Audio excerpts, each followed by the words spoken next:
Mukulu Tamale kana akadde Uganda ne Rwanda niye singo kwetaga nkugambye military alliances Rwanda iri mu SADC bayina military alliance Uganda teyina military alliance na muntu yenna.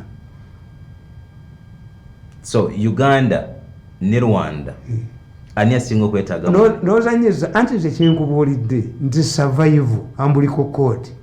ensi zonna ezifaanana bwezityo zibaddewo North Yemen South Yemen zeegatta emundu tesirikanga Senegambia Senegal yegatta ne Gambia wa ne batabuka kakati zenkubuulira nti Lebanon Iran yegifuga vassal state Mozambique yali teyina maanyi nga abayekera bakuba leereraye Zimbabwe yaweerezayo amagye okukuuma leereraye ambuliko kodi eriruddawa kakati abanyarwanda abo waliwo abanyarwanda bannayuganda abasigala ku voters register abagaliddeyo akubaani nti Kagame agobye baminisita bulagajjavu nigiriginsi wano tugoba bameka awunyo bamujona ne bamuteeka wano ekitegeeza nze mmanyi kye bayita nti Rwanda bwetutunuulira tumanyi nnyo buli kasonda tulina bajjeno nze ensonga za Rwanda nzimanyi nnyo waliwo jjeno wano atasobola kulinnya Rwanda Habyarimana yayiwa ne $1 million batte Rwejema survived the Syria assassination attempt ne baddukano ne balagawa omu kubasiko ne bamukwata waliwo wano aleekaana ennyo namugaa nti bakusibira ku Kigwe ne loleeyo ne bagitunda yali mu M.i.S.O Uganda ekkiriziganya ne Habyarimana to monitor the border omusajja bamuyitanga Dr. Hastings Bizimungu foreign minister wa Rwanda ajja ku border ne Semwogere talina kyamanyi akasajja kamugamba tugende Kanaaba kyobula bakwata Herimana bakwata Kanali Wamala balete Herimana bagende Kalimana ne bambira kwa Rutali nga Herimana azimbye hoteli Kanaaba we wali communication akasajja kabizimungu kabikwatirawo nikagamba Semwogere tugende meters 5 wali we wali training ya gundi ngani abiropayo yali wamu nti mumusobole gwange liba wa sente wano chiche mutatunda you tell me che mutatunda ku mutwalo gwa dola enyanja ya fecha nga you extort n'abalamu ne mubatta mutunde ebintu byabwe nga babatta bagagga tell me what you cannot sell buli kimu kyogamba fete tukyalina kyaffe kiki nga mulwana n'eggwanga erina sente Kenya ekubya Abachina Uganda esigazza Uhuru akubya Abachina ababbye leereraine uyu Amerika yenyini yabakuba nemba ogamba nti Europe lwaki foreign minister secretary of state wa America yagenze Rwanda nga talks tezinaba kuba kati we Rwanda ali nabo bwati ate dayogera secretary of state Pompeo yagambye we shall not allow dictatorial regimes like China to solve Africa yabadde South Africa kakati mbaga nti foreign affairs policy ya mwefu President Museveni bibili akajja mugasha ya force secretary wa Commonwealth kati bamukima Kenya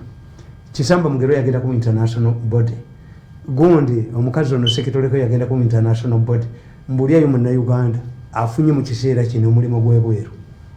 your foreign policy is bad yes the question of foreign policy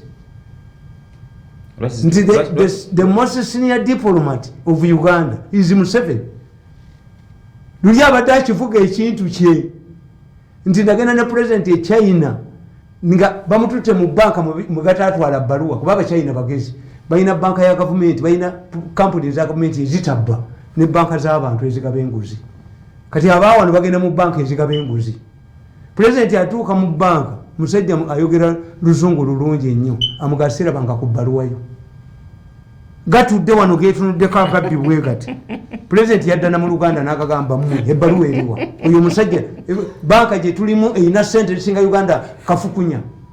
ebbaluwa eriwa nenga ne president amanyi nti nyinamu ababbi mu ggwanga lyange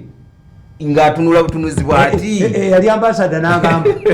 tulina kudda Kampala tuginoonye wano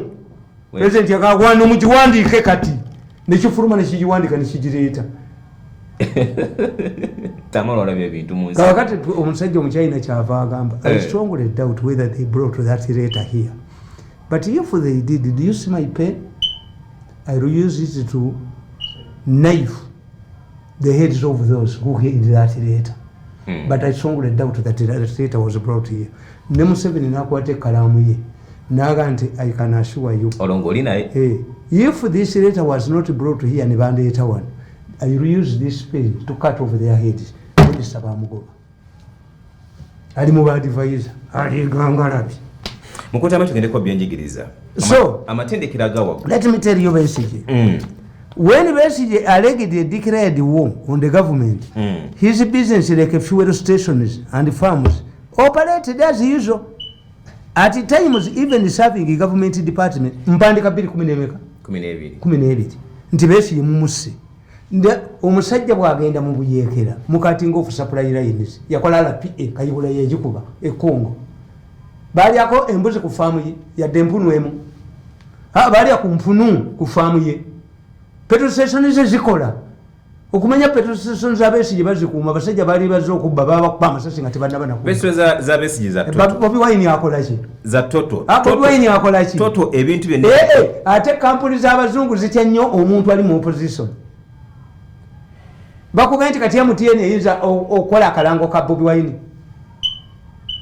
chogamba kati amafuta ago agatoto nze kulange manyiti toto ebatwala bakimanyi gwe tolowooza nti gundi mukalazi gwe tewamulabako technical services mukalazi muna Uganda yasooka okuteeka loole okulaba tractor eyina loole gyesika akyakola enguudo gende wamulowooza wano olabe ebyuma ebiremeddewo tebaba wanguudo gwebawadde okukola oluguudo talina byuma yalinga byabano qualifications ayinza kubanga talina nkubuulidde nti ayino ate kibalituula katebe kagina n'atuula katebe ne bamubuuza ne baleeta evidence kagina yagambye nti amakampuni ga Uganda bagenda kutandika gawa business nze nkubuulidde singa bana abatuukiriza ebisaanyizo nkubuulidde tebasobola bawa buli kaseera oluguudo ne ludduka buli kaseera ne bakola enguudo buli kaseera bw'osoma akatabo kange kali akapya nkugamba nti atirisi mukoleyo oluguudo lumu mu mwaka naye n'osanga nga emyala calvert buli bwe buti kubanga emiga gyegyalaala ne giswipinga wano ne badya malamu ng'enkuba egenda okutonya bamubaleeterebereza y'obudde ne batandika okuyiwa malamu enguudo ne zensiba babbeseni bajja okuyiwula abaana nabagamba nti olusaalu oluli wali e Busega luli mu Wakiso district balufunyako ekyapa gundi ani umuganda wange Ntaganda nti government nti Ntaganda yabaguziza olusaalu bilioni 5 Ntaganda ng'olusalu lwa NNEMA yinula neegula olusalu ku muntu tewali mulamuzi asiba Ntaganda that cannot be Ntaganda olunaku lumu ojja balaba nga bakanga badde katebe naako akatabo nakawandiika African ruling families and the katebe cash the kabangali cash balaba ababbi omusajja omukulu wagikanga baddeko ng'embuzi ennume bye bibatiisa mubadde mukola byaki balowooza basuula Museveni bakuŋŋaanya ssente tujja kugula buli muntu olaba palamenti ebalemye ne mudduka kakati nkugamba nti Besigye bamwonoona Bobi Wine tasobola kukola weni Sebagala Haji Sebagala wenti tumbalala twadresa ne lufululaale bakuba emmotoka y'amasasi live bullets yabiddamu Besigye yaliko subject to live bullets tuli basiru mulowooza abantu basiru Besigye agudde naye nkugamba whenever Dr. Besigye is arrested he is swiftly released. He is the only Ugandan who was bailed on treasonable cases, unprecedented. When Haji Nasa Sebagala went to address Anil Furularis in Imbalala, his car was subject to live bullets. Dr. Besigye has never suffered such tough measures from security organs. His work to work crusade has been distinctive. They are intended to impoverish Baganda. He invades marketplaces, Kampala City Center, and comes at lunch time, forcing the Baganda women, food vendors, to throw their food on Kasasiro. That's been, which is abominable under Chiganda culture. Baganda do not throw away cooked food except the leftovers. Besigye yajjanga sawa mukaaga. Kakati nga yafuwaza abantu bameka. Abakazi ababafumba emmere agenda neyewola ennyama neyewola amanda neyewola ettooke baba lyawo kusamusamuka Besigye azze n'ekyejo kye emmere neyeyiika ayafuwaza abantu bameka bw'anaabiremeremu bajja mukuba embooko Besigye yayonooneka nnyo n'agenda mu working places. Omanyi nti ab'ensenene bakuba Besigye emiggo ng'asaalimbira mu nsenene zaabwe. Ab'ensenene? Yes, yajja kubafuwaza ffe embala tabikolerayo erukungiri tabikolerayo abikolera wano. Ati wano wali fan base. No. tesobola genda walabye ko Bobi Wine kalumba obutale working places nga Besigye bwe yakolanga kuba Besigye yali agamba kambalemesa okukola banneegatteko basuule gavumenti ekintu ekyo naye kibabuulira nti strategy ya Besigye eri bweti bwe muba muli ku mizigo nga kuliko omusajja alagajjalidde mukazi we omwana asula abakaabirira you have two options relocate oba mukwana omukazi mugulire omwana amata if government fail to contain Besigye abakolera mu Owino abakolera GUNO Besigye nayingira nadduka nga aba Besigye badduka balaga mu nasani ne bakuba gundi waliwo incident yali ku Constitutional Square what happened bakuba kanister tear gas mu Costa nenga okuba tear gas kye kirungi anti nga bibakozesa nti the two are different. Besigye was flouting police rules katukuwerekere ogende najana kumbi nti nedda ayagala kuyita mu kibuga this young man abasinziza amagezi nti yava mu electoral commission ya mwenyini otegedde abantu ababiri aho kitegedde muwota mane kitegedde tugendeko ku byenjigiriza katono Besigye ono mwana abasinza amagezi nti ono omwana agenda mu electoral commission ya mmwe electoral commission nemuwa guidelines ne mumukuba tear gas is opposite to Besigye who defied police orders. Kusongezo singa minister awensonga zo munda alabika ko mu parliament tulabe Bobi Wine ngamba kuza ku bantu bulungi bwako nga twali ku muganda. Deception. Does Bobi Wine benefit from addressing peaceful rallies? Chogama tachifuna mu. Yeah, head. Anyumira nyo can Bobi Wine sustain rallies? Asobola. Atia. Mugwa nti Bobi Wine mumuwadde kuba mwekibeera biza tulonda mu February. This is when. Hey, can he sustain? Can anybody sustain an election of 1 year? Bakukoba gomwali bulabye omuyimbi ng'abayimbi babaddeyo ku Saturday ne baddayo ku Saturday. Why do bayimbi collect themselves nti Lema alwana nnyo asikaze Evans naye ayinako abantu abakola katale ka mubuulo musicians lawupaletigireka katale k'omubuulo nti mulimu enkejje mulimu nki abantu bajja lwako kumugana okuba okwebuuza ku bantu kimukolera nnyo okusinga tukiyita deception. Tayagala kuba nkuŋŋaana teri ayagala kutandika campaign kati do you see abaka parliament bagambye nti okusunsula muffe mukwongereyo why nti oluvayo bwoti tinjagala kwesimbawo nga bakeera wuwo ng'abagala okukeera ewange nti waliyo sente bwe mbadde mbonabona ne bwe zibayo nga yazimpadde bwe mbadde mbonabona niyamba Tamale kankusanyukireko mukulu yakwadde Mmotoka eri replacement nakubidde muzeyi wava munno yankubidde n'essimu naŋŋamba nti bakuyeeyo akamotoka ako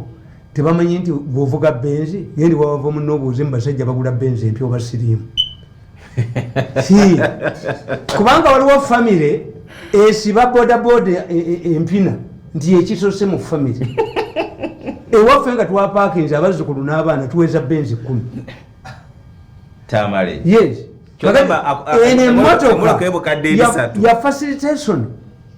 President Museveni bwaganda okulinyuka contract yange ng'emmotoka bagitwala gwe bagiwadde yagitwala. It is not a donation. Printing press president yagimpa donation ekaddiye. That was a donation. This is not a donation. This is a government vehicle. They are driver. Eyo yawukana ne yaba kusasira na zejimu nti bakusasira bo bakusasira ne babajimu atasobola giteeka mu mafuta. Mbadde n'emmotoka Fortuna omusajja yajja agibbeko Akataala ku fire nga bampita wakuzanya n'enjibuukamu kiba kikunama kiti kiyingire mu kinnya ba enyuma yayabikanga akaveera sebo kankakunaye ng'okimanyi nti Fortuna nga bakubyeko Akataala omala emyezi 6 mu Toyota eyo emmotoka ne bagikulekera bagenda ewambabazi ng'eriyo zino mmotoka gundi zi Amadi Carrier ng'emulemi okukanika nti kusasira omwezi emmotoka mayinja ye yazedda yakudde n'addayo era eyo strategy mu abayimbi abannoonya bangambye mbusimimi Dr. Tisimanya ani munnoonya you are looking me for nothing. Eyo strategy ey'okugula abayimbi ne Museveni yagitegedde muli babbi omukulembeze w'enkya nti Museveni akyaddamu okuwa abayimbi sente nga mayinja yakudde n'addayo beera bulungi ate sente za Museveni mulokole tatta bamukuula bamukudde Museveni omukazi omufumbo kasa bamukulira mu looje tala ya nduulu apana mubunjira mubalo malaya yakwata ettaali eza Museveni muzibbe mudduke mayinja yazzeeyo kati ayimba byazzeemu kati azanye